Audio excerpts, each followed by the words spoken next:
Hello, friend, and welcome to another episode of Jackknife Chicken Truck. I'm your host, Joel Cox. In this week's episode, I'll be going over a few things I learned this week, and also a couple things to think about in your week. So let's begin.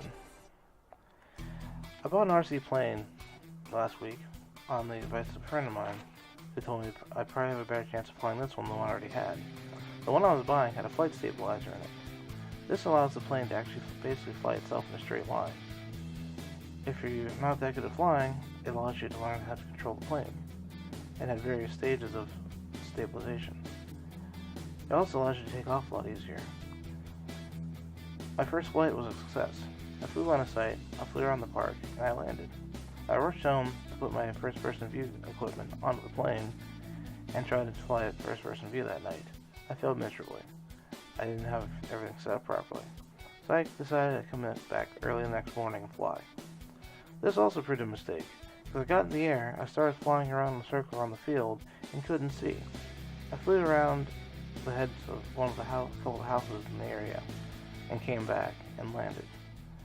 I barely missed some power lines as well because I couldn't see. I decided to get a better camera. My third flight wasn't much better. I went out to the other field I like to fly with my quadcopters. On takeoff, I didn't get a chance to put my goggles on because I lost the plane. It went over the treetops. I pulled back on the sticks and pulled to the right and hoped for the best. Fortunately, the plane came back and I landed on the field. My fourth trip, it was even more of a disaster. I went out to Churchill Golf Course and decided I'd fly out there. Plenty of space. Wouldn't have to worry about anything. Wrong. I flew my plane out, I came back. I thought I did a 180-degree turn, when in actuality, I did more of a 90-degree turn, or 125-degree turn-ish. I started flying out, and started losing reception quicker than I thought it would. I immediately cut the throttle and pushed the nose forward to land on the field. I then spent the next hour and a half looking for my airplane in the wrong field. I couldn't figure out why I couldn't find it.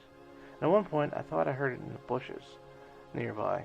When I went to check the bushes, a deer jumped out. Apparently it was hissing at me to get me out of the way. Unfortunately, I didn't know what was going on, and when I tried to step back, my foot landed in a ditch, scraping up my ankle really badly. I then decided that there might be a possibility that I broke my leg. I automatically started making up a game plan for how I could hobble, crawl, or get to my car, because anybody that could give me any help was a minimum of half an hour to 45 minutes away. While panic mode set in, I realized maybe you should check your leg to make sure it's not broken. I then put weight on the leg, and it didn't hurt too much, other than the seeping blood that came out and all the scarring. I then decided to check the DVR footage one more time and realized the tree I was looking for was not in that field. It was in a different field altogether. I then went to the other field and found my plane. A little worse for wear, I managed to get home and clean off my injury. I then realized, growing up, I had a lot of these injuries as a kid, scratched myself up. I had tons and tons of scars on my body, mainly from either work, play, or both. I realized that for a while, my favorite bandage was duct tape and a gauze. Lesson learned. Always have a backup plan when going out in the middle of nowhere. And try to let people know where you're going in case you don't show up. Unlike that guy for 127 hours who ended up cutting his own arm off to get free. Another thing I want to talk about is how many lines of code are involved in your day. Going to school for programming, I've learned how to write different programs in different languages, such as C, C++, Fortran, PHP, and all the likes. But the other day while I was driving into work, I realized how many routines are ran in a single day that I interact with, such as my cell phone waking me up in the morning, such as my smartwatch telling me when notifications come in, such as the computer I log into at work to type up and run queries and reports, all the code from the antivirus and email servers, and the bank accounts that you interact with when you swipe your card. All this is ran by lines of code. Back in the day, there probably weren't that many lines of code. Nowadays, there are probably billions if not trillions of lines of code that interact with you on a daily basis that you're unaware of.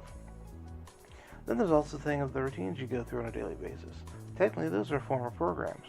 They might not be a computer language, but they're routines that you've gone through with conditional statements and so forth. It's just something to think about. Everything we do is a form of a program.